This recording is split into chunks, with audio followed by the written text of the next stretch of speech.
Assalamualaikum warahmatullahi wabarakatuh. Perkenalkan, nama saya Majainuddin dari kelas 2 BPJKR NPM 1952076. Di sini saya akan menerangkan sedikit tentang pembelajaran dari mata kuliah Psikologi Pendidikan yang didosensi oleh Ibu Dr. R. Sri Widaningsi, SPD, .i.mpd. Oke, yang pertama ada lingkup pembelajaran. Lingkup pembelajaran itu ada 3, yaitu hakikat, prinsip, lalu metode. Oke, yang pertama ada hakikat pembelajaran. Di sini dilihat ada 3 tokoh yang mencetuskan mengenai hakikat pembelajaran. Yang pertama ada Lev Francois tahun 1972.2/129 menyatakan bahwa pembelajaran atau instruction adalah as the arrangement of the learning situation in such a way that learning is facilitated. Lalu yang kedua ada Gage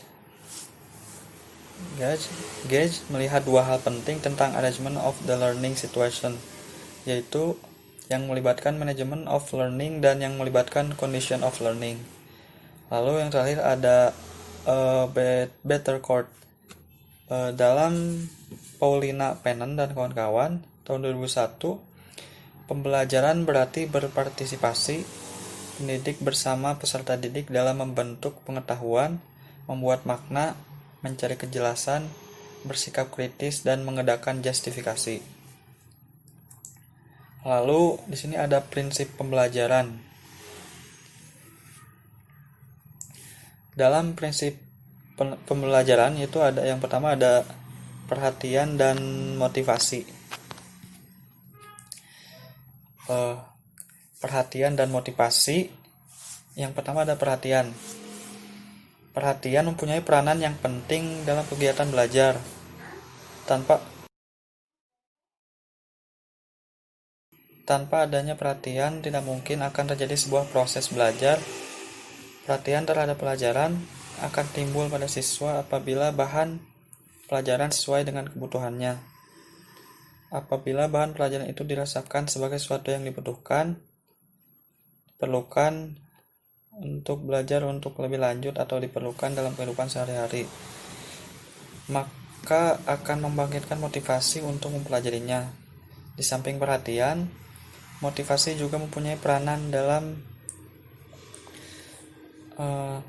kegiatan belajar. Motivasi adalah tenaga yang menggerakkan dan mengarahkan aktivitas seseorang. Tanpa adanya motivasi, seseorang tidak dapat melakukan kegiatan dengan sebaik-baiknya.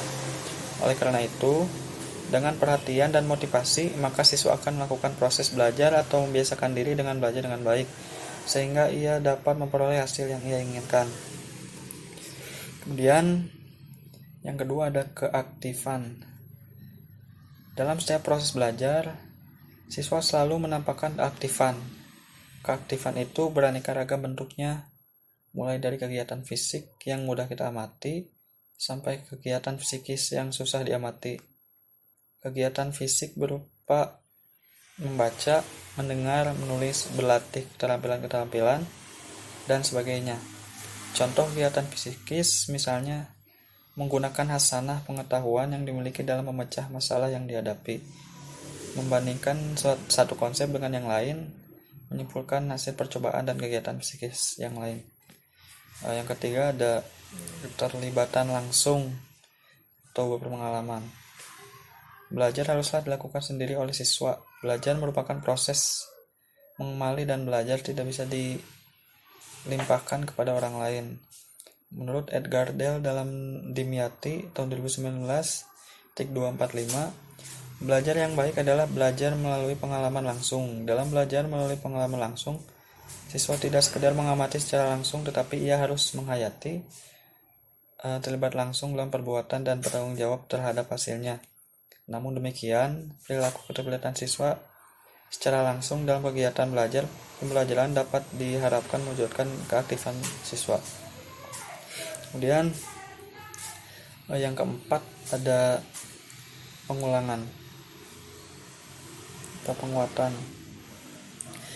Prinsip belajar yang menekankan perlunya pengulangan barangkali yang paling tua adalah yang dikemukakan oleh teori psikologi daya. Menurut teori ini, belajar adalah melatih daya-daya yang ada pada manusia yang terdiri atas daya mengamat, menganggap, mengingat, menghayal, merasakan, berpikir, dan sebagainya. Lalu yang kelima ada tantangan. Yang dihadapi alam, bahan belajar membuat siswa bergairah untuk mengatasinya. Bahan belajar yang baru yang banyak mengandung masalah yang perlu dipecahkan membuat siswa tertantang untuk mempelajarinya. Kemudian yang keenam ada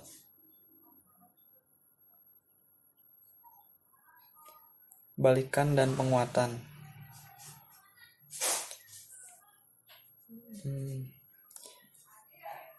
Balikan, siswa selalu membutuhkan suatu kepastian dari kegiatan yang akan dilakukan. Dengan demikian, siswa akan selalu memiliki pengetahuan tentang hasil yang sekaligus merupakan penguatan bagi dirinya sendiri.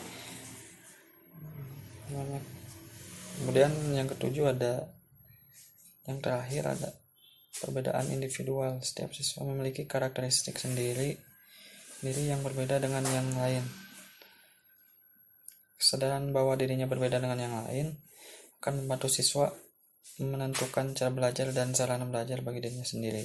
Contohnya seperti saat siswa menentukan tempat duduk di kelas, menyusun jadwal belajar, dan lain-lain. Kemudian selanjutnya ada taksonomi model, pendekatan strategi, teknik, dan taktik pembelajaran. Untuk model itu ada untuk model ialah seperti ada rangkaian pendekatan, strategi, metode, dan teknik. Bahkan pendekatan itu seperti pandangan, filsafat, hakikat, teoritis bahasa, atau pembelajaran bahasa. Kemudian strategi itu seperti konsep atau rencana pembelajaran secara utuh. Kemudian metode itu seperti prosedur dalam pembelajaran atau kerangka proses pembelajaran. Kemudian teknik atau taktik itu seperti cara khas yang operasional atau tindakan.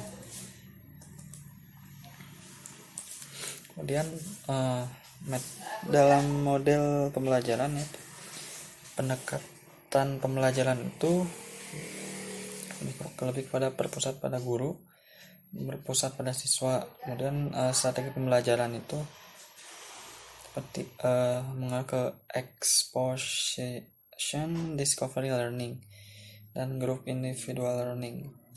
Kemudian metode pembelajaran itu seperti ceramah, demonstrasi, praktik, presentasi, dan lain-lain. Kemudian untuk teknik dan taktik itu lebih pada seperti bersifat spesifik, individual, atau unik. Kemudian yang terakhir ada model pembelajaran.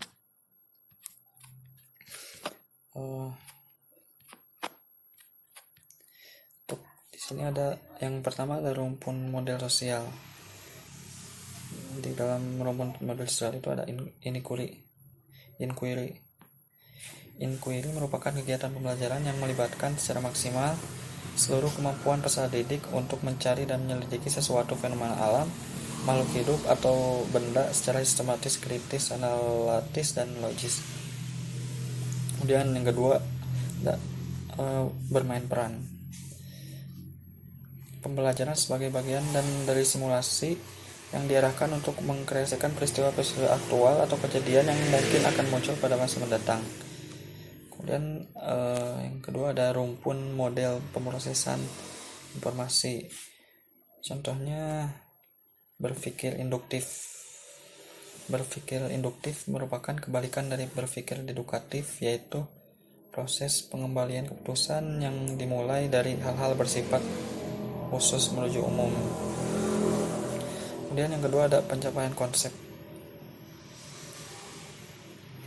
Nah, lalu untuk rumpun berikutnya ada rumpun model personal. Contohnya ada pengajaran non-dedikatif. Pengajaran non direktif ialah suatu proses membantu peserta didik agar dapat belajar dengan baik tanpa arahan dari guru, atau bisa disebut dengan pembelajaran tidak langsung. Yang terakhir ada rumpun sistem perilaku, contohnya ada belajar tuntas dan belajar simulasi. Oke, mungkin hanya sekian, kurang lebihnya mohon maaf. Assalamualaikum warahmatullahi wabarakatuh.